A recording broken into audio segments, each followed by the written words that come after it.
So we have over on the right, Trent Avera, perfect record here, as well as Sky going on ad nauseum. Both players have kept on 7s.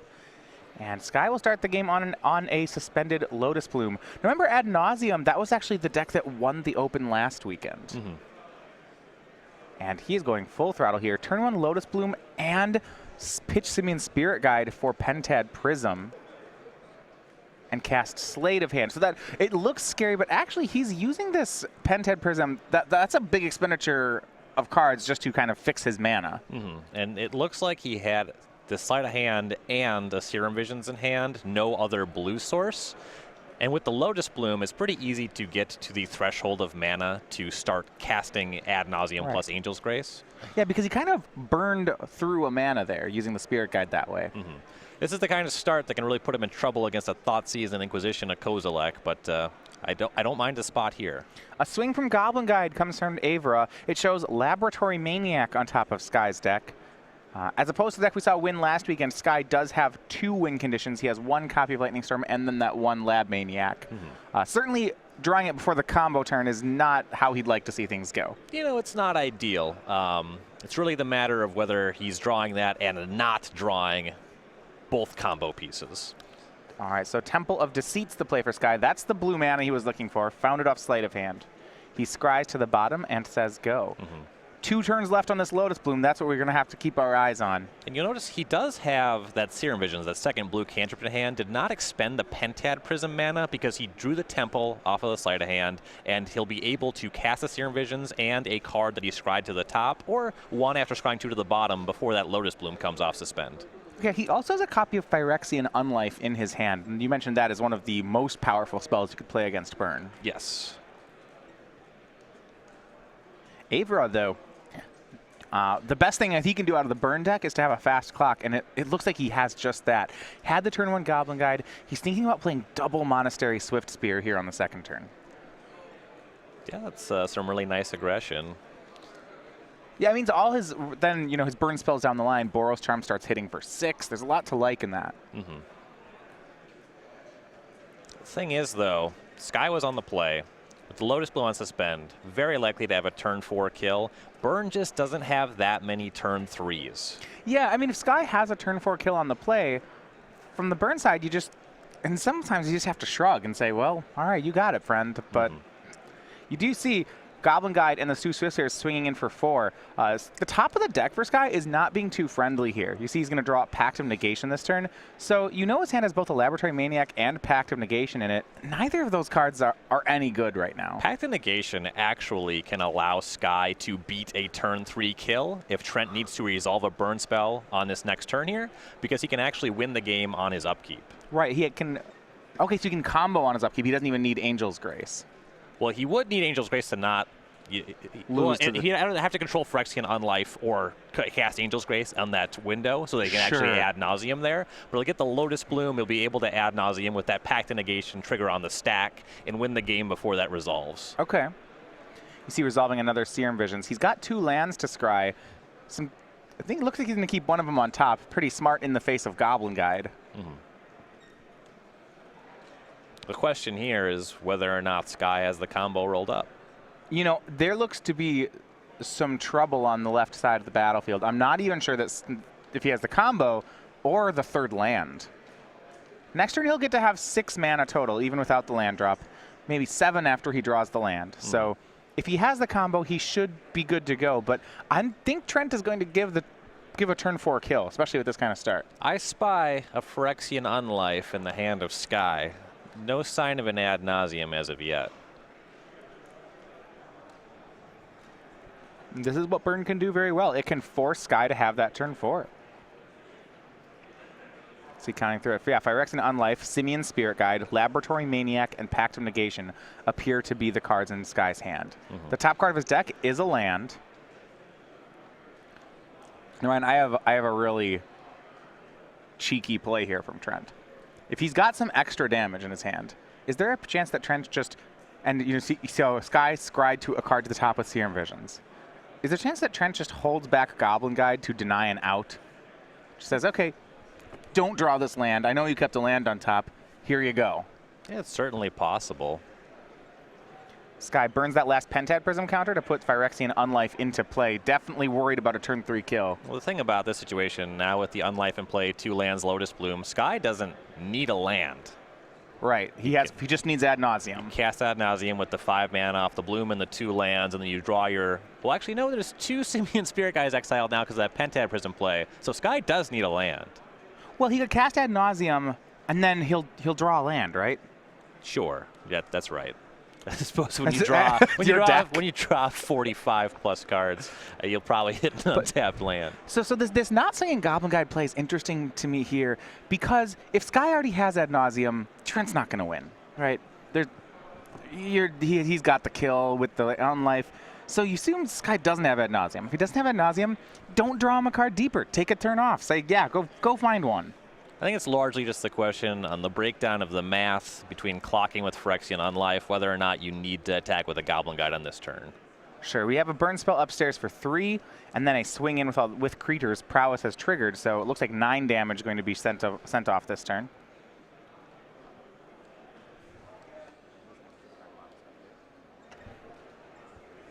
And there's the Darkslick Shores that he put on top. And then Grim Lavamancer for Avera. That actually helps here because when he can deal damage in smaller quantities, like with that Lavamancer, so what Trent needs to do is he needs to get Sky to 0, and then he'd like to get him to 0 before the attack phase. Right. Because then the attack will all be for Infect. You see Darkslick Shores played by Sky, he just passes. Question here is, will Trent give Sky one more turn to top deck that Ad Nauseam? Trent is coming up a little bit short, given the presence of only 2 lands on the battlefield, of being able to assemble something that could be lethal this turn, potentially. Yeah, if you had a land, it could be something like Lava Spike, Lavamancer activation, Bolt Your Face would do it, I think. But he needed like 2 Lightning Bolts and a land. Yeah, he needs to trigger Prowess a couple of times to be able to get together 10 additional damage. And this is a really... Okay, so it looks like he's going to be able to do it. He uses Skullcrack to put Sky to 2, does draw a land. So this means he'll get to activate Grim Lavamancer to put Sky to 0. And with that happening at Sky at 0, now all the damage is doing Infect. Phyrexian Unlife, that super weird card. We'll see if Sky has an Angel's Grace here. I would like to stay at 1. And Ad Nauseam is the top card for Sky. He goes to 6 poison. Well, that's going to be game. That's the one he was looking for, and it looked like Avera was going to get this one.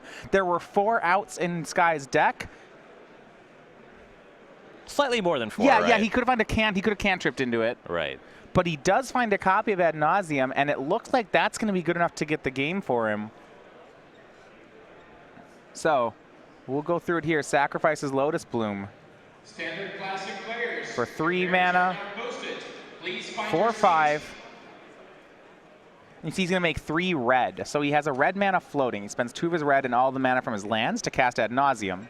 He's going to draw his whole deck. That's a red mana. We assume that's red. It doesn't actually have to be, but it is. Yep, 2 more Simian Spirit Guides will be in there. So he'll draw his whole deck, take about 40 more damage or around there. 2 Simian Spirit Guides, a Lightning Storm, a full grip of lands. Discard your lands, holding priority on that Lightning Storm to get up to lethal damage against Trent, making sure to not discard every land in your deck so that you have at least 1 left over. This is a really weird card, yeah.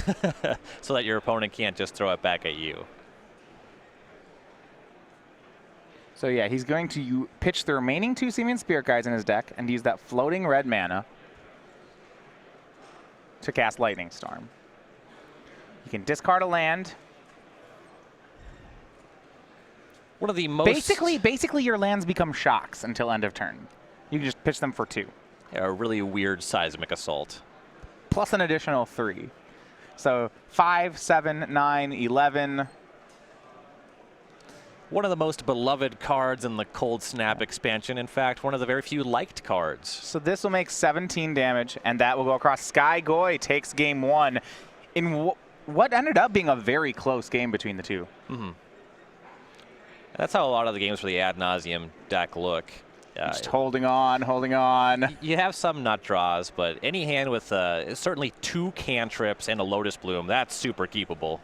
All right, so we're looking at the sideboards between the players. This is one of the matchups that a burn player really fears. You see him losing game 1, and then when you look at the sideboard for Skygoy, you can see just why this one's tough.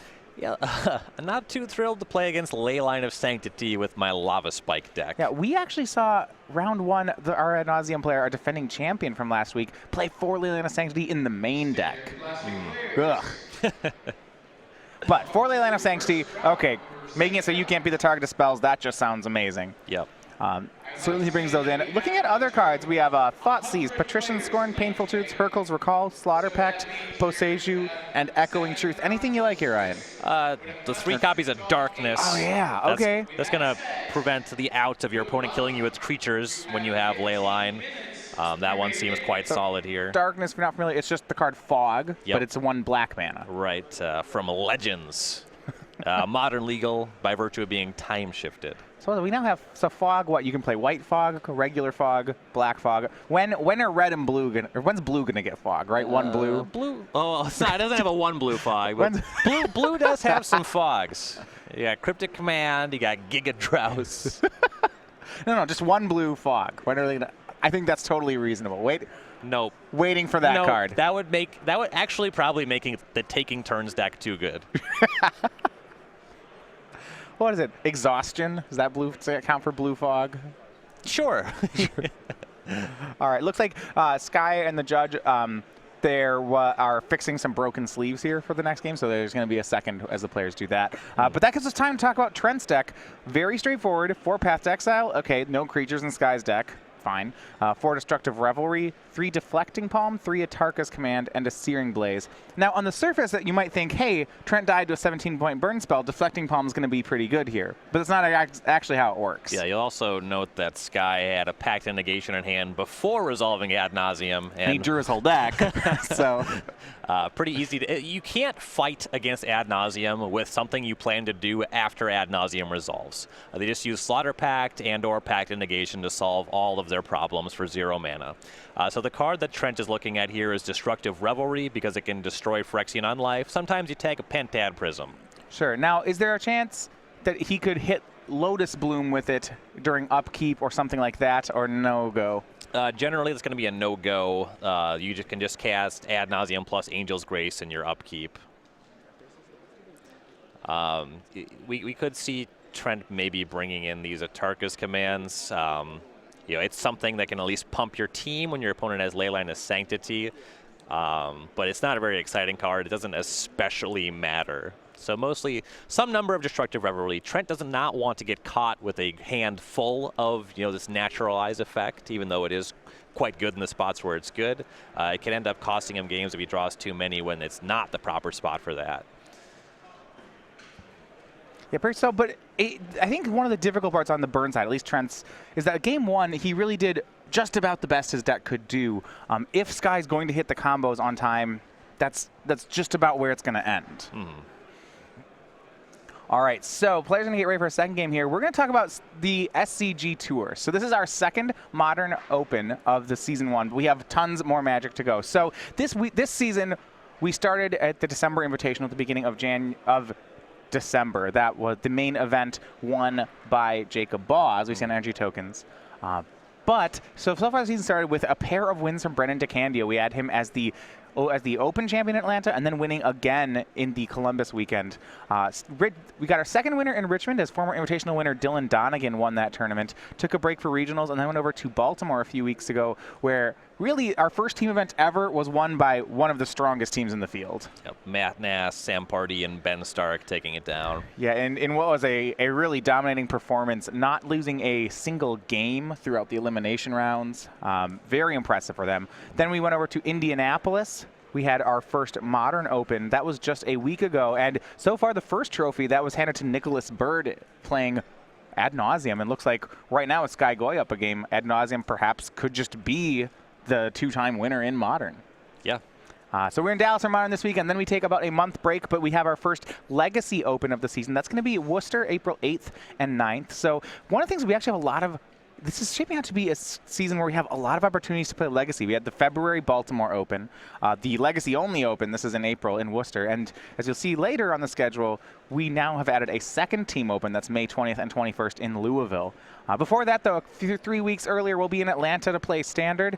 And then at the end of May, we'll be back in Baltimore. This time not for a team open, but it'll be for a Modern Open before we make our way to Charlotte for Modern and end at the end of June, our Season 1 Invitational, which is, of course, both Modern and Standard. If you live anywhere near Louisville or have the disposable income for a plane ticket and you have at least 2 friends, pre-register for Louisville now. Yeah, and I think one of the things I'm really starting to like about this is a lot of players, when our schedule come out, have said, you know, they love to see that high-level support of Legacy. One of the problems is, as Legacy, you know, more and more people play Magic, the cards get harder to find. So you can't get a Legacy main event is getting harder to do just because so many players can't play it anymore. And what I'm liking about these team events is this is a really accessible way to keep Legacy in the high-level Magic scene. Okay, so maybe not everybody has a Legacy deck, but as long as 1 out of 3 people has one, you can still play high-level Legacy. Right. So players are going to go ahead and shuffle up for the second game here. Trent going to be on the play, which is pretty significant. If you look at that last game, die roll dependent probably mattered. If Trent went first, I believe he burned Sky out before the combo. Yeah, the way that things lined up, that makes sense. Yeah, Sky did have an Angel's Grace that he never had to burn, so maybe that's not exactly how it lines up. That is one thing about ad nauseum. Its redundant combo pieces can matter. Looks like players are going to play on 6s. So on the Season 1 schedule, we also have playmats to give away at the events. That's for Standard, we're giving away the Art of Ether Hub. These are for both Classics and Opens. So whether you're playing in the main event of that format or playing in a Classic, the playmat you receive is based on the format of the tournament you play. So for Standard players, we have the Ether Hub. For Modern players, it is the Kaladesh Masterpiece Series Art of Ether Vial. And then for Legacy players, we have the new arts, the Eternal Masters art of the card Gamble. So all these are available. They are free with entry to any of those events in Season 1 Opens or Classics.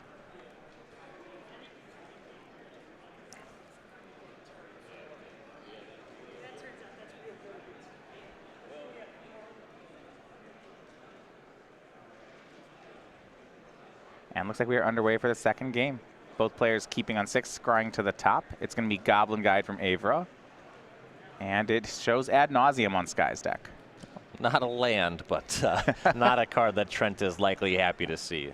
Now, in looking at sideboard cards, we also see a copy of Destructive Revelry in Trent's hand. So even if there were a Leyline of Sanctity, Trent was ready. Sky was looking at a Lotus Bloom on the top of deck. This is the window where you really have to ask, will this come down on time? And it's going to depend on how many Angel's Graces and Phyrexian Unlifes he has in hand. Yeah. Draws Lotus Bloom. He'll suspend it. We'll see if it's going to be soon enough. Slate of Hand, rather, from Sky. Finds himself a Seachrome Coast. Trent added Monastery Swiftspear last turn to swing in for 3, so Sky drops down to 15. One thing about the Ad Nauseam deck is it doesn't hurt itself with its lands. Mm-hmm. And spying over in Sky's hand, he has Ad Nauseam, Angel's Grace, and Phyrexian Unlife right now. So if that Lotus Bloom comes off suspend, Sky has the win rolled up. Now, that's a long time to wait against a burn player. Right.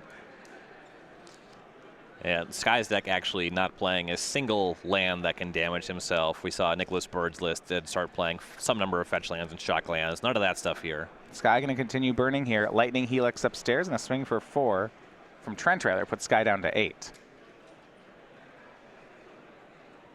Lotus Bloom at 2, but it's going to get real close here. You see Sky going for a Serum Visions. Mm-hmm.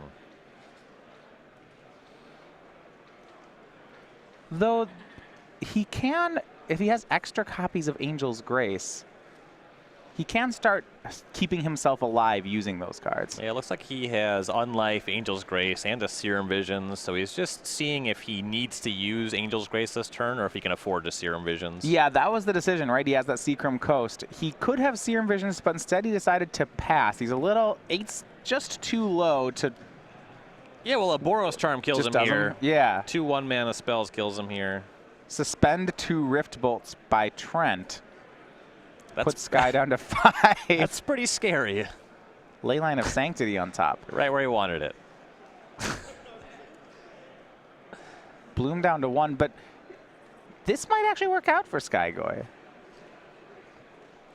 Draws Dark Slick Shores. Scribe 2, Seachrome Coast, and Simian Spirit Guide. Now, he might put a land on top, but I'm actually thinking that's not a strong play because Trent won't swing the guide this turn. So upkeep, Trent's going to try to kill him, right? With both Rift Bolts. And then when Sky plays Angel's Grace, if I'm on Trent Avera spot, I'm not attacking with Goblin Guide anymore. Right, certainly not. So if he leaves a land on top, I don't think he's actually going to get the card for free. So, Trent, do I win? Sky, no. So Angel's Grace reads he can't go below 1. So right now, that sends him to 1.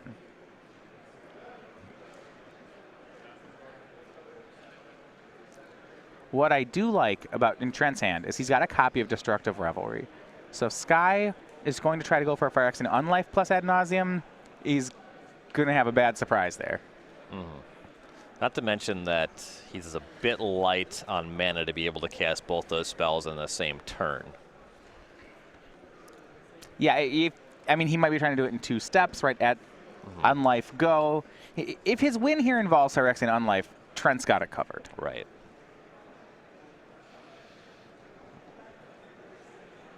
Yeah, Trent doesn't know whether or not Sky has an Angel's Grace in hand, but this is a spot where even just Revelry on the Lotus Bloom on upkeep would be a game-winning play. Sure, well, he would sack it in response, right? Right, but he can't cast Ad Nauseam. You just die. Sure, so he can use it as a way to remove. It's just like a triple Stone Rain. And I like certain Trent. He swings the Monastery Swift Spear. Just make a point.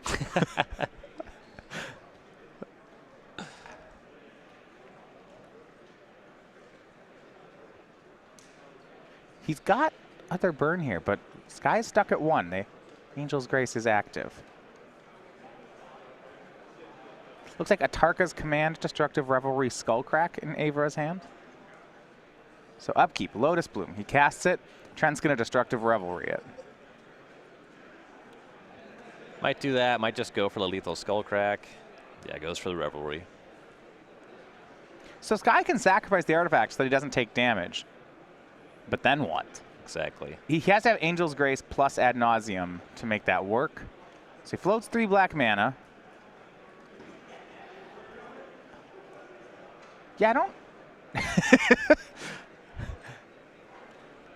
Is the safer play here for Trent to just let the Bloom resolve, though? Yeah, making this play puts him dead to Angel's Grace. He's already seen the Ad Nauseam. Well, now Sky, what if Sky just plays Unlife, says go? Right? Avera could still lose. True. If he just had saved it for an Unlife, maybe that's stronger, because then, I don't know. Yeah, I mean, I'm already sold against this play by the notion that he dies to Angel's Grace. Yeah, Sky doesn't have it, though. So we will go to a 3rd deciding game. He might have been dead to Angel's Grace anyway, right? Hey, sure. It's hard. It's really, if Sky has a lot of Angel's Graces, that's just bad news for the burn player. That's not what you want to see. But Trent doing a great job of forcing Sky to combo off early again. See, that Lotus Bloom wasn't suspended on turn 1. It was on turn 2. Okay, so like your argument, he's dead if he does, dead if he doesn't. Like, don't you just not then? If you're dead, whether or not you commit an action, don't you just not commit that action?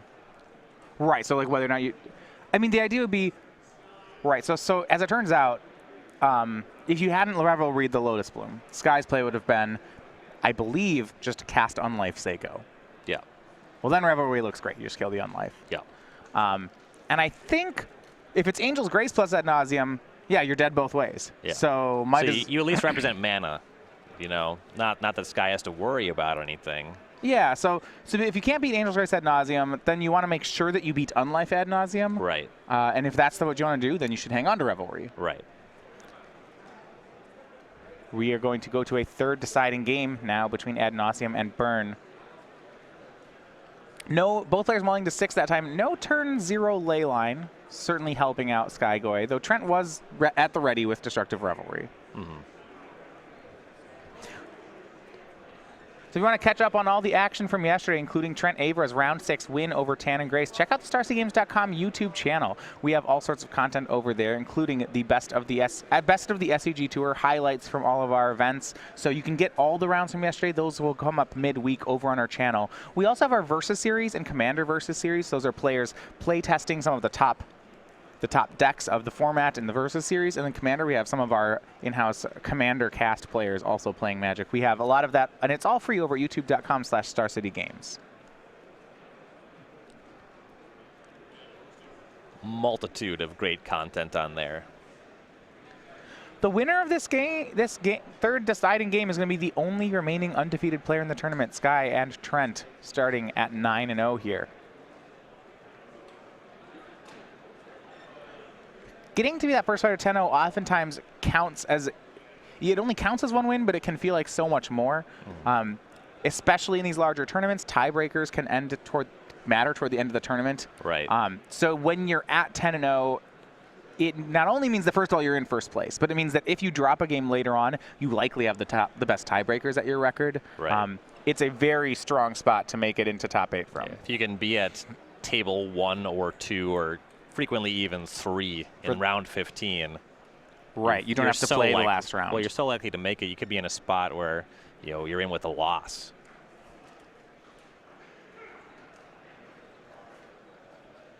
Mulligan here from Trent Avera.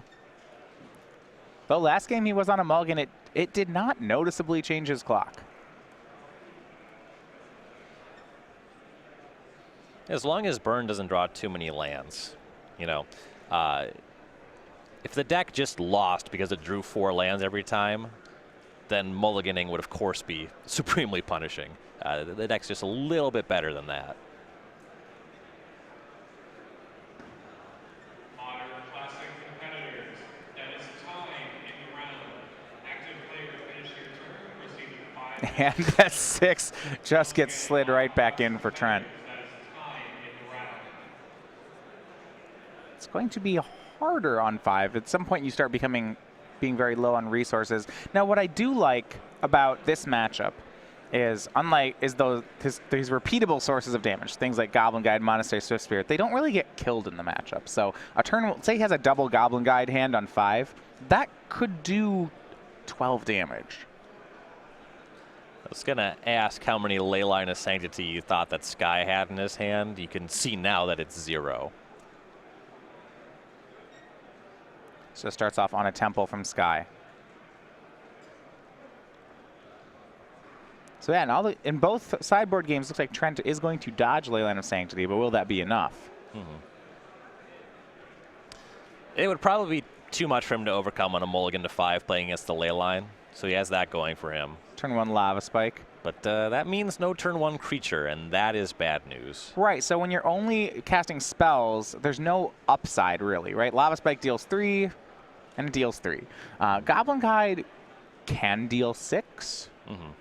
In this matchup, it's actually very likely to deal 6. Right, and when your opponent is not damaging themselves with their mana base, that makes it a lot harder to get there with Lava Spikes. Right, if your opponent doesn't do any damage, it means he's going to have to resolve probably 6 spells, and he's on a 5-card hand. That's going to take a while to do. 6 is higher than 5. Yeah, and he needs lands too, it's and 6 is bigger than 5. This is some pretty complicated math. But only by 1. Second cantrip here for Sky. He cast Sleight of Hand on turn 1, Serum Visions on turn 2. Okay, so Trent at least has 2 lands. Right. No green source as of yet, but he can cast the majority of spells in his deck at least. Another Temple from Sky. He's deciding on the Scry. And looks like from Skygoy we have Ad Nauseam, Angel's Grace, Phyrexian Unlife, Serum Visions, Can't and a beat land. that. Can't beat that with 7. Well, I don't know if he can accelerate into it yet. He's going to go for Pentad Prism on 2. This means he is threatening lethal next turn. He doesn't have to accelerate into it. Boros Charm end step for Trent. No Destructive Revelry. That's no good. Here's his 4th land from Sky. He is live to combo right now. He's got Pact of Negation back up too. Yeah, is there anything you'd even have to worry about? A 13-point burn spell, I suppose. I believe that Trent is not playing any of those. Yeah, it looks like he's going to go for the win here. Using all the mana off Pentad Prism, he's going to cast Ad Nauseam and respond to his own spell with Angel's Grace.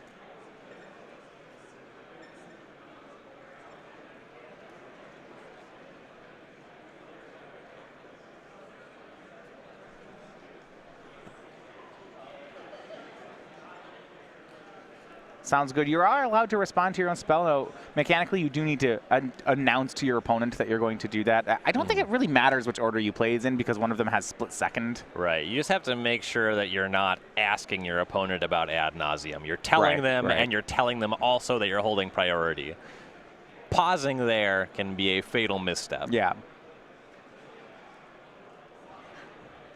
Which there was a pause, but yeah, depends on the words you say, really, and that's something that the table judge, this is fine. Right.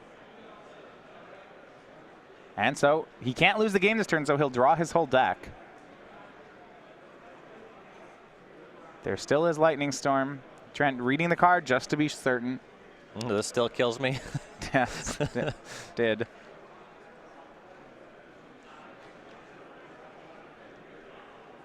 Yeah, to be fair, you do want to double check, make sure that you're dead. And that'll do it. Sky Goy is your last undefeated player. He wins the match and improves to 10-0. And once again, we're seeing Ad Nauseam at the top of the standings here in Modern. So I strongly detest the existence of Simian Spirit Guide in Modern. Ad Nauseam is by far the deck where you might say it's okay for it to be illegal. But back-to-back major tournament wins, that would be really bad news for the potential continued legality of that card in the format. It's funny to me that this is the most successful